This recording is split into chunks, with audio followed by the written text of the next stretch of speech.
ദേവൂട്ടിക്കൊപ്പം വരികയാണ് അമ്മേ മൂകാംബികേ. ഇന്നു മുതൽ എല്ലാ ദിവസവും രാത്രി 8:30 നമ്മുടെ സ്വന്തം സൂര്യ ടിവിയിൽ.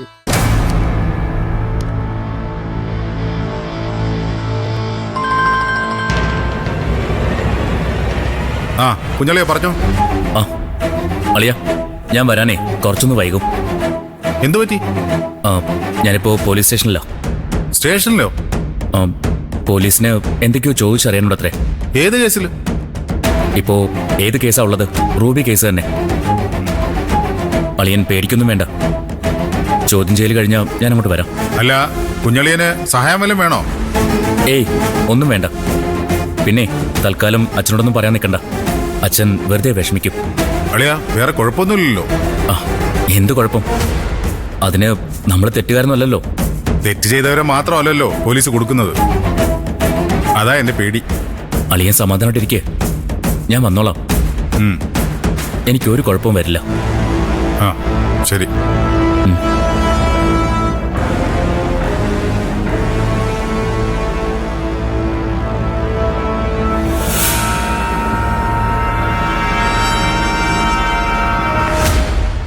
ഇപ്പൊ എല്ലാവർക്കും സമാധാനം ആയല്ലോ.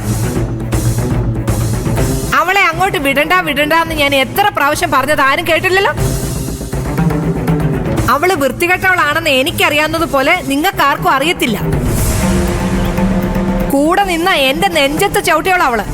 പിന്നെയല്ലേ സിദ്ധു. എന്തിന്റെ അടിസ്ഥാനത്തിലാ കുഞ്ഞളിനെ സ്റ്റേഷനിലേക്ക് വിളിപ്പിച്ചിരിക്കുന്നത്? അതാ എനിക്ക് മനസ്സിലാകാത്തത്. ലക്ഷ്യം എന്താണെന്ന് ഇനി ഞാൻ പറഞ്ഞു തരണോ? എന്നെ ജയിലിൽ ഇട്ടതുപോലെ സിദ്ധുവിനെ അകത്തിടാനാ അവളുടെ പരിപാടി.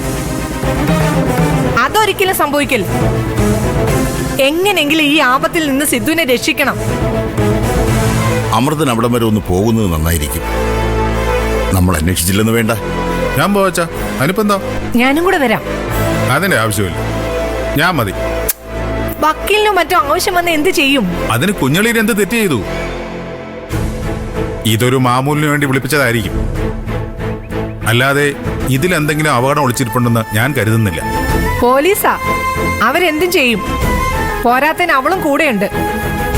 ഓ, അവൾ എന്തൊക്കെ നുണ പറഞ്ഞു കൊടുത്തിട്ടുണ്ടെന്ന് ആർക്കറിയാം. എന്തായാലും നിങ്ങൾ പോയിട്ട് വാ. ഒരു കാരണവശാലും സിദ്ധുവിനെ അവർക്ക് വിട്ടുകൊടുക്കല്ലേ. എന്ത് വില കൊടുക്കേണ്ടി വന്നാലും ശരി, സിദ്ധുവിനെ കൊണ്ടേ പോരാവും. ഞാൻ പോയിട്ട് വരാച്ച. ഈശ്വര, കുഴപ്പമൊന്നും വരാതിരുന്നാ മതിയായിരുന്നു.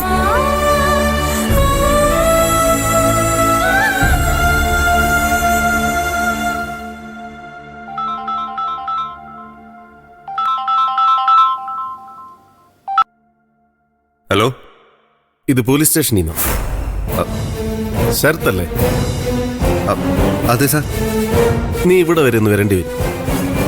ഒരു മൊഴി എടുക്കാനുണ്ട്. ഞാൻ എന്തിനാ സാർ എൻ്റെ മൊഴി എടുക്കുന്നത്? SI റൂബിയെ നിനക്ക് അറിയാമായിരുന്നില്ലേ? അറിയായിരുന്നു. ആ മർഡർ അന്വേഷിച്ചുകൊണ്ടിരിക്കുന്നത് ഞാനാ. എനിക്ക് ആ മരണമായിട്ട് ബന്ധമില്ലല്ലോ സാറേ. അത് നീയല്ലല്ലോ, ഞങ്ങളല്ലേ പറയേണ്ടത്. അവരുടെ കോൾ രജിസ്റ്റർ ഞങ്ങൾ പരിശോധിച്ചു. അവസാനം സംസാരിച്ചിരിക്കുന്നതേ നീയായിട്ടാ. അത് എന്തായിരുന്നു സംസാരിച്ചതെന്ന് ഞങ്ങൾക്കൊന്നറിയണം. അയ്യോ, അത് വേറൊന്നും അല്ല സാറേ. അത് സ്റ്റേഷനിൽ വന്ന് പറഞ്ഞാൽ മതി, ഫോണിൽ കൂടെ വേണ്ട.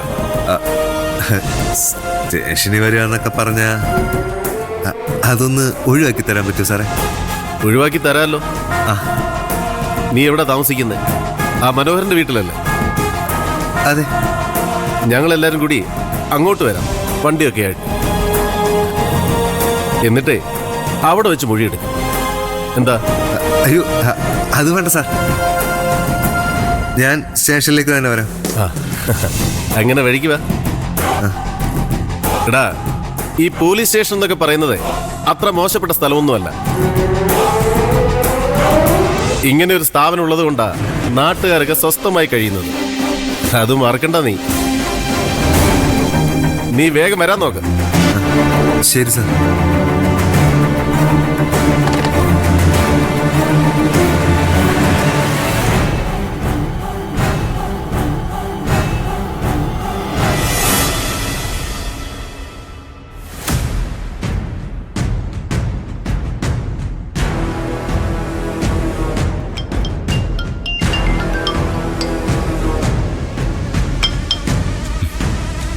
ഹലോ. ഹലോ സിദ്ധു, റൂബിയുടെ മരണത്തില് എനിക്ക് ചില സംശയങ്ങളുണ്ട്. അതൊന്ന് പറയാന്ന് വിചാരിച്ച ഞാനിപ്പോ വിളിച്ചേ. നിക്ക് ഒരു മിനിറ്റ്.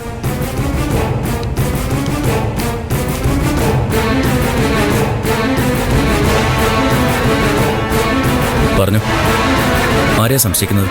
വേറെ ആരെയല്ല, ശരത്തിനെ. അവനാണ് പ്രതി.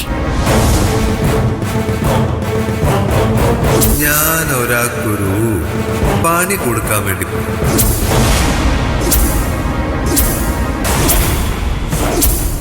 ഓ, അപ്പൊ അവനാണ് കക്ഷി. പക്ഷെ അവൻ എന്തിനായിരിക്കും കൊന്നത്? റൂബി അവനും നല്ല അടുപ്പത്തിലായിരുന്നല്ലോ. അതെനിക്കറിയില്ല. പക്ഷെ കൊലയാളി അതവനായിരിക്കാനുള്ള സാധ്യതയെല്ലാം ഞാൻ കാണുന്നുണ്ട്. ഇതൊരു തോന്നലാണോ അതോ സംശയിക്കാനായിട്ട് വേറെ പ്രത്യേകിച്ച് എന്തെങ്കിലും കാരണങ്ങളുണ്ടോ? തെളിവാണ് ചോദിക്കുന്നെങ്കിൽ അതെന്റെ കയ്യിലില്ല. സാഹചര്യ തെളിവുകളൊക്കെ നോക്കിയാൽ അവൻ തന്നെയാവാനാ സാധ്യത. തൽക്കാലം ഈ വിവരം വേറെ ആരോടും പറയണ്ട. പോലീസ് ഒരു വഴിക്ക് അന്വേഷിക്കുന്നുണ്ട്. അവരുടെ അന്വേഷണം എവിടം വരെ എത്തുന്നു നമുക്ക് നോക്കാം. മറ്റാരെങ്കിലും കൊടുക്കാനാണ് അവരുടെ പദ്ധതിയെങ്കിൽ അപ്പോൾ നമ്മൾ ശരത്തിന്റെ പേര് പറയും. അതുവരെ നമുക്ക് വെയിറ്റ് ചെയ്യാം. അച്ഛൻ കുറെ വിവരങ്ങൾ പറഞ്ഞായിരുന്നു. അതൊന്നും ഫോണിലൂടെ ഷെയർ ചെയ്യാൻ പറ്റുന്ന കാര്യങ്ങളൊന്നും അല്ല. നമുക്ക് നാളെ ഒന്ന് കാണണം. എല്ലാം ഞാൻ നേരിട്ട് കാണുമ്പോൾ പറയാം. കാണാം. എന്നാ വെക്കട്ടെ.